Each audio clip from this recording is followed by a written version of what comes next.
They told us we'd never be ready. That Earth was too fractured, too late to the stars. That by the time we built ships that could leave the solar system, the galaxy would already be carved up, colonized, and controlled. Maybe they were right. But what they didn't understand, what they never could understand, was what it meant to be human. We don't need fair odds. We just need a reason. I stood on the bridge of the *UN Resolute*, Earth's first interstellar dreadnought, as the Dominion fleet emerged from fold space. My fingers gripped the railing while red alert lights painted the air in warning. The enemy ships shimmered like obsidian knives, sleek, elegant, ancient. Ours were brute metal and plasma, rough and roaring, forged not from comfort but desperation. That's when the transmission came. Harsh, guttural, buzzing with arrogance. This is Supreme General Corthan of the Zegran Dominion. You will kneel. Earth will kneel. The silence that followed wasn't fear. It was fury. My crew, all of them, froze. Not in hesitation, but in anticipation.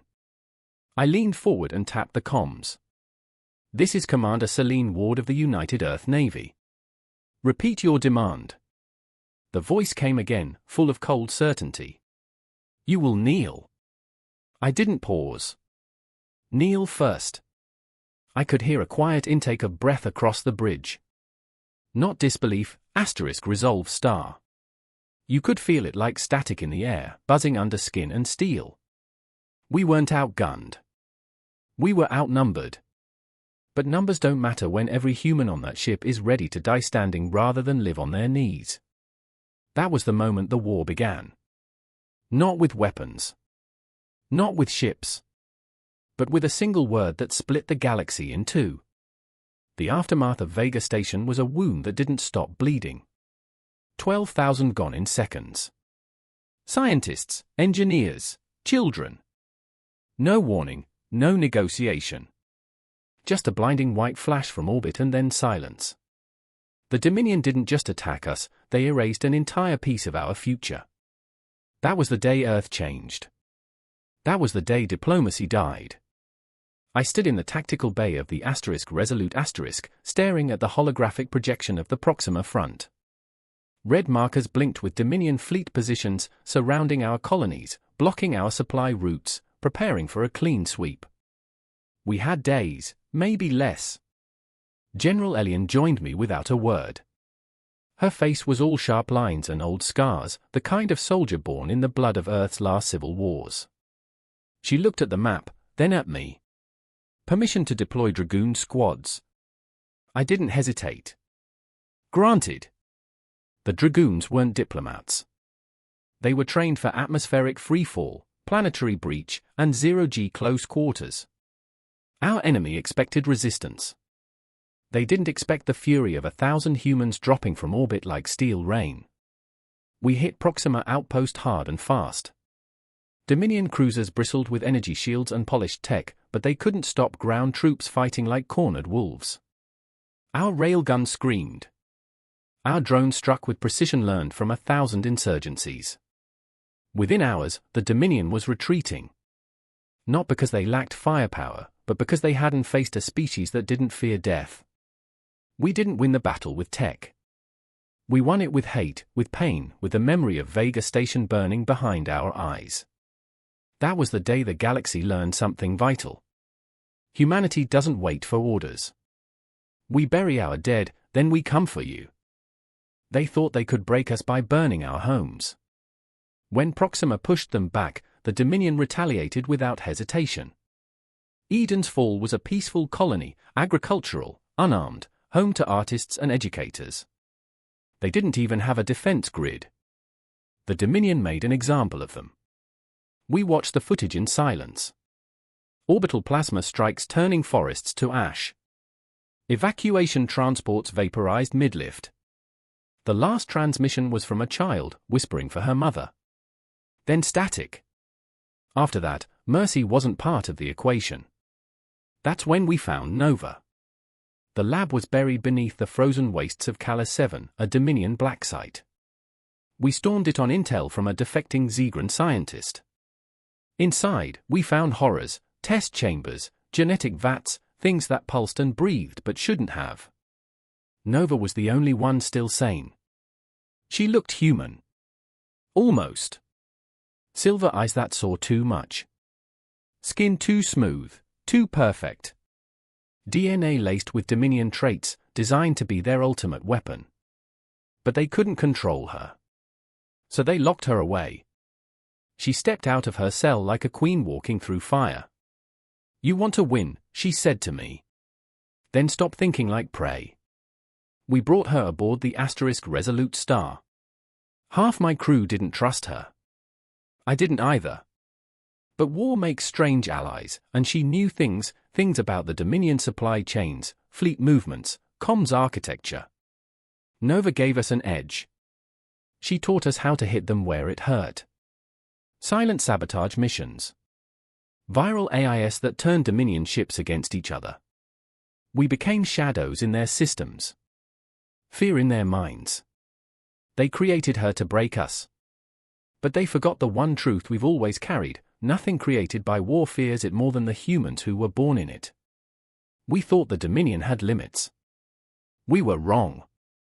When Corthan ordered the strike on Mars, he didn't just attack a strategic target, he desecrated sacred ground. Olympus Mons, once the symbol of our ambition, was shattered by kinetic rods from orbit. Cities turned to craters. Our red frontier became a graveyard.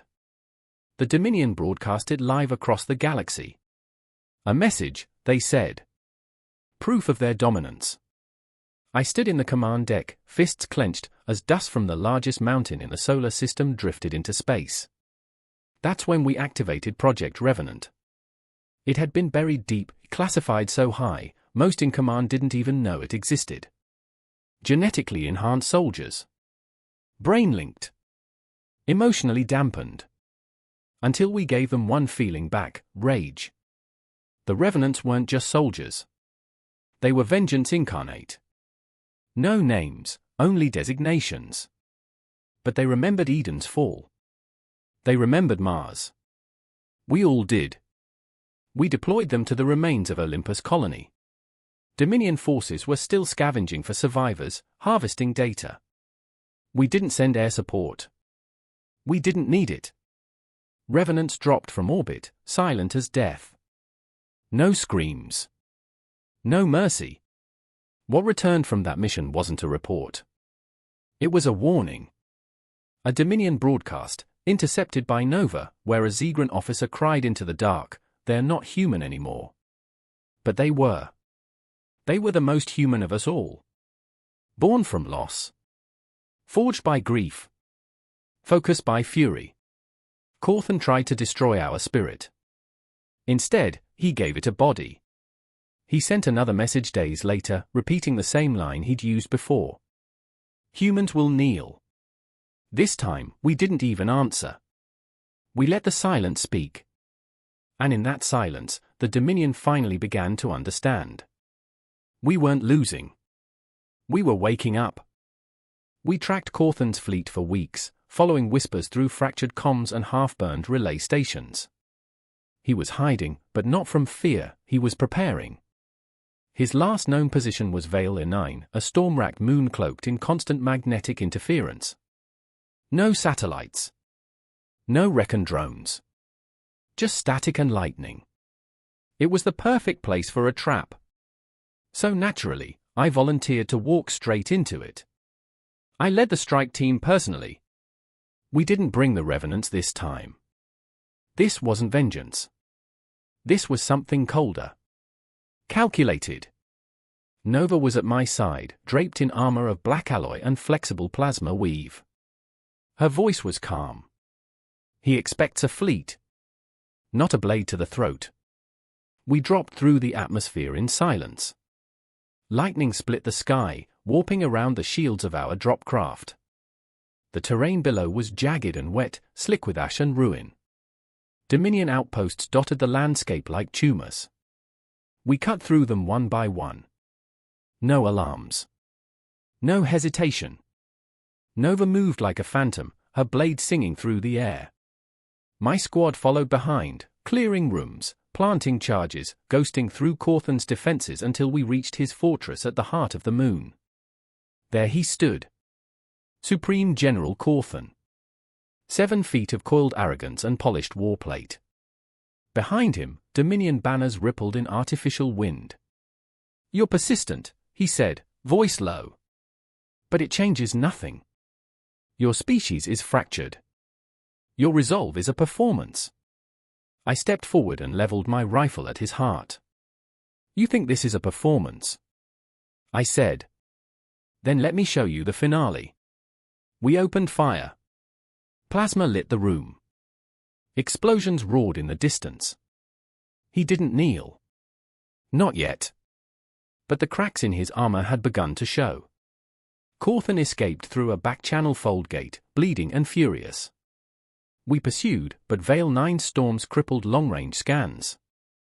By the time our ships reached open space again, he was gone, vanished into the deep void with the tattered remains of his armada. For a moment, it felt like failure. But then we found his flagship adrift 2 systems out, lifeless, power cores cold, its hull scorched with impact fractures and internal sabotage. We boarded cautiously. The Dominion vessel was massive, ornate, brutalist, designed for intimidation more than function. Inside, we found no bodies. No crew. Just the smell of melted metal and silence so thick it felt alive. Nova walked beside me, her expression unreadable. "He's not dead," she whispered. "But something in him is." On the bridge, a single console still glowed, flickering. A repeating transmission played on loop in Dominion dialect. We translated it. 5 words, asterisk, "They do not kneel. Ever. Asterisk." That was when we knew he'd broken. Not physically. Strategically. Spiritually. Cawthon hadn't just lost soldiers. He'd lost certainty. The unshakable belief that humans could be cowed, bent, erased. That message wasn't for us. It was for him. We dragged the ship back to Sol orbit and left it floating above Earth, a monument. A warning. On the surface, we gathered at Victory Spire. The war wasn't officially over, but for the first time, the stars were quiet. My crew stood in silence, staring upward. Some wept. Others just closed their eyes and breathed. Nova looked at me and said, "He was the first. There will be others." I nodded. "Then we'll be ready." Because now the galaxy didn't just fear us, they believed in what we were. Not conquerors. Not monsters. Just something far more dangerous. Unbreakable. Peace came slowly, like the aftermath of a storm you're not sure is truly over. Treaties were signed. The Zegran Dominion fractured into splinters, their command structure broken, their fleet scattered across contested space. Earth was no longer seen as a distant, primitive world. We were something else now, something the galaxy didn't quite know how to name. I stepped away from the military after that. Officially, I was honorably retired. In reality, I needed silence. Space had always been cold, but now it felt quiet in a different way, like it was waiting. I bought a small cabin near the edge of the old European forests, where the satellites couldn't track you and the air still tasted like rain. Nova visited sometimes. She didn't age the way we did, but she changed. She laughed more. Learned to cook, sort of. She still couldn't quite understand why we liked sunsets so much, but she watched them with me anyway. One night, as the stars turned overhead and fireflies blinked through the trees, she looked up and whispered, "They're coming." I didn't ask who. I saw it in her eyes. Something ancient. Older than the Dominion. Something that had been watching, waiting for someone else to break the rules first. I walked back inside, opened the old encrypted war terminal I'd buried in the wall. The screen flickered on, dormant systems humming back to life. My fingers moved automatically, like I'd never stopped. Nova stepped beside me, her voice calm. "Do you think they'll kneel?" I smiled, slow and tired but sure. "They'll try. Because if the stars still held monsters, they'd learn like all the others had. Humanity does not kneel. We rise. We fight. And if needed, we burn the heavens down.